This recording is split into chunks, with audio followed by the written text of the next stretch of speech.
going to look at an example from our textbook of a failure, of two different failure mode and effects analysis, both from the automobile industry.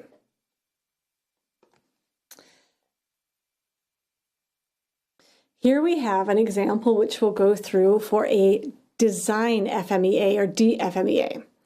And what we've got here is a design FMEA for the front doors of an automobile. And the analysis relates to design features to prevent the failure of the door panel from rust and corrosion. And so just a couple notes. I mean, this looks a little complicated. As I said, you need paper. You need to have some kind of format. You can find these types of formats on the internet.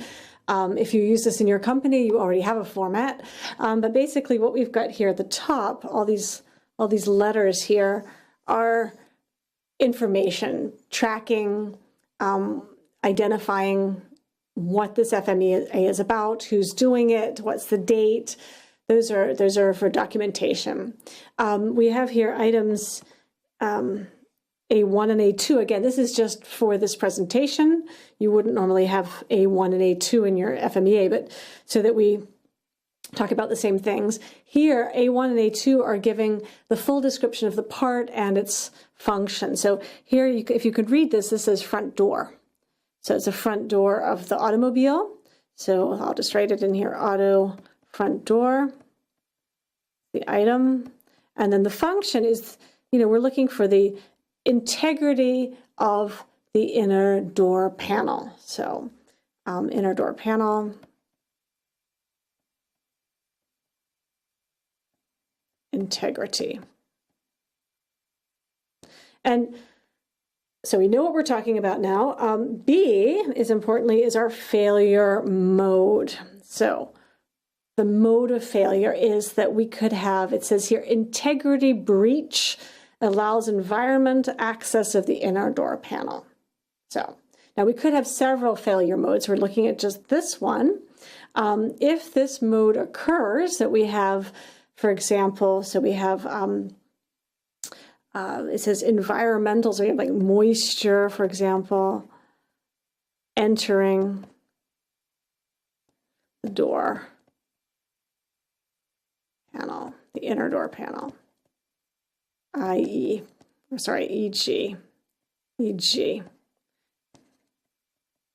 moisture entering. So what would be the effect if this happens? What would be the effect if there's an integrity breach of our inner door panel and the environment is allowed to get in? We have then, the effect could be, for example, item C here, corroded interior lower door panels, deterioration, so reduction of the life of door. We have rust. So these are the things that are listed here. So, and then impaired function of the door hardware. So, the locks might not work. So, you're discussing this in your team.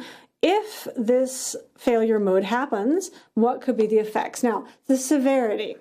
Here we've got the first RPM number, severity. Now remember, severity is on a scale. They all are on the scale of 1 to 10. So 1 is good and 10 is bad, relatively speaking. So the severity of the effect means that if the failure will result, for example, in something that is unsafe vehicle operation in this case, possibly causing injury to the customer, then you would probably be close to a high severity. So this is possible unsafe automobile vehicle operation injury. So our previous lecture, we were talking about maybe some regulatory violation, for example. If there's basically no effect, or let's not say no effect, if it will have no effect on the proper functioning of the assembly, not likely to cause any inconvenience to the customer, let's put inconvenience to customer, then we would pick a 1. So what do we say here? Well, in this case, you can see it's given a 5. So in this case, maybe because we're thinking, well, the rust may be given unsatisfactory appearance, but maybe more, you could have the rust could interfere with the car locking, could interfere with the car functioning. It probably won't produce an unsafe operation of the car, but we definitely don't think it's very good to have this integrity breach here. So we're going to give it a rating of, in the end, we're giving it a 5 for this example. And as we said too before, this rating becomes from the experience of the people who have stronger opinions, people who've done this before, and maybe you're comparing it to other possible failure modes. We can then, and failure effects. So this is definitely a discussion. Now, this is the same thing. So we've got our severity here is equal to 5. We've got the item E here is classifications. It's not important for this. This is special for the automotive manufacturers when you're looking at characteristics that may require special processes, for something like emission control or safety or some kind of government regulation. But what we're interested in is F, so the potential causes of the failure.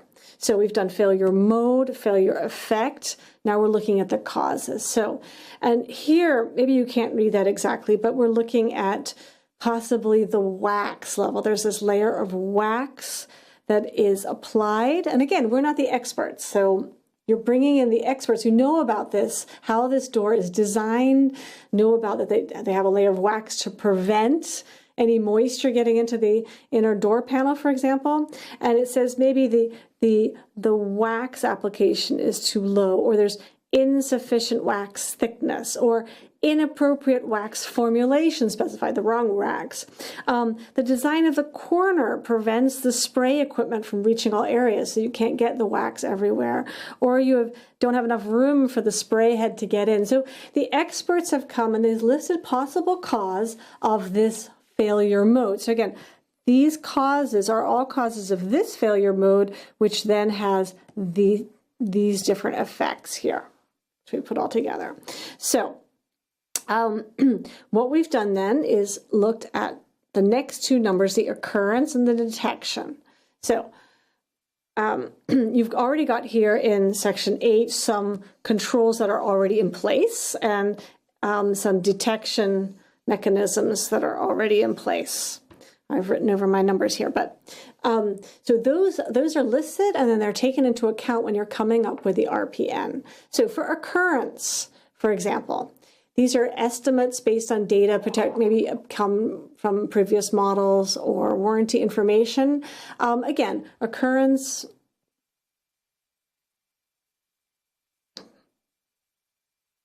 is from 1 to 10. Again, where this is good, this is bad. So 1 would mean, for example, it occurs only like less than 1 in 1 million, for example, cars. And you only have this particular mode in 1 in a million or less than 1 in a million cars. This could be in every other car, for example. So that would be very bad. You're making these cars and your doors, over the lifetime of the car, the doors keep corroding. So for detection, now this is easier. 1, again, the other thing is 1 is good. So 1 means it can be easily detected. And 10 is bad, is very difficult to detect, for example. So with all of these, let's look at an example here, which I haven't scribbled over. Here we say insufficient wax thickness. So we've given a detection of 3 and a prevention of, we say this again, we've given an occurrence of 3, so it doesn't occur that often that the wax is not correct, the thickness of the wax is not correct, and the detection is easy, it's given a high, a detection is difficult, it's given a high value of 7, it's hard to detect. I've scribbled over here, let's move to the next slide. So here's this thing again, we have the potential failure mode, we've got severity equal to 5. For the insufficient wax thickness, we've got an occurrence here of 3 and a detection here of 7. Overall, RPN is 105. And if you look through all of them, you can say, for example, this one was also given 3 and 7, so we have the same RPN number. Here we have 2 and 5. So don't forget severity was 5. We end up with an RPN of 50, here 175 and 80. Now, so what do you do now? You look and you say, which is the highest?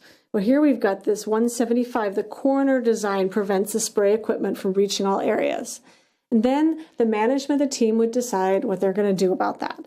And so it depends again. Maybe for 50, you can see they don't think that's important. But for all these others, they're all over a certain threshold, and we need to have then with recommended action, target and completion date, and the results of this action then would be listed with the new RPN numbers given severity. In this case, they've changed their severity, but the occurrence and the detection would, there's some errors here in our textbook. So, but the errors, you update the occurrence and detect book to get new RPM numbers. And here you can see that the new RPN numbers are all lower than the original. Okay, so now I understand the error in the textbook. This is a process FMEA. It's the same thing. We won't go through it in detail, but you've got this identifying information at the top. In this particular case, you're talking about applying the wax. What is the process for applying the wax to this inner door panel? And, you have a requirement that you have a certain wax thickness, and what could be your potential failure mode? So number 1, insufficient wax coverage over the specified surface. So it's too thin because there's insufficient coverage. What could be the effect? Well, then you've got the integrity breach, you've got deteriorated life of the door, impaired, the same things as we had before. Severity is 5. Causes, now we're talking about insertion of the spray head is clogged, the spray head is deformed.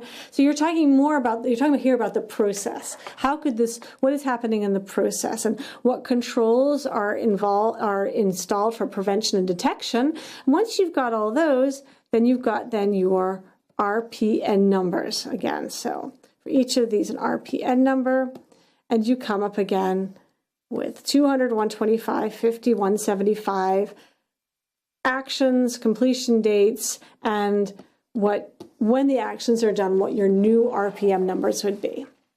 So I know this is a lot. The point is actually not that you read this all in detail. There's lots of FMEAs available as examples.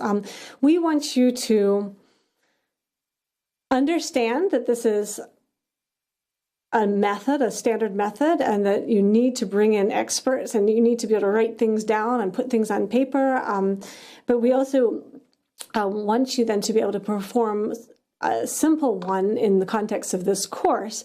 But this gives you an idea of how these are used actually in industry. And of course, in the automobile industry, that's a very good example. So, okay, that's the end of this then. Thank you.